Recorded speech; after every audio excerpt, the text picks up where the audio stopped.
आपण तो देश आहोत ज्या देशामध्ये मॅक्सिमम देवींची मंदिर आहेत. आपण तो देश आहोत जिथे कामाख्यासारखी देवी आहे, जिथे आपल्याला तुम्ही पुराणात जाऊन पहा, कामाख्या मंदिर कशापासून बनलेलं आहे. आपण तो देश आहोत जिथे एकेकाळी आपण या सगळ्या गोष्टींच्या बाबतीत अत्यंत अवेअर होतो.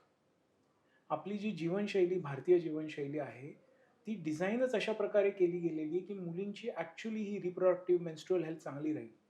आणि आपण या गोष्टीपासून जेवढे दूर जाऊ, तेवढं ह्याचं सगळं सफरिंग मुलींच्या वाट्याला येतंय.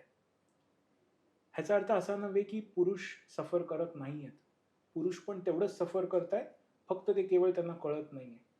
पण मुली या basically because they are creator of life, unless and until आपण हे एक सायलेंट एपिडेमिक म्हणून ट्रीट नाही करणार, तोपर्यंत we are staring at a very, very serious scenario, जिथे आपल्या समाजातल्या खूप साऱ्या मुलींना रेग्युलर पिरियड नसणार आणि त्यामुळे मग जी इन्फर्टिलिटी, डायबिटीज, हायपरटेन्शन या ज्या सगळ्याची सुनामी आता वाढत चालली आहे, ह्याचं मूळ कारण आपली जीवनशैली आहे.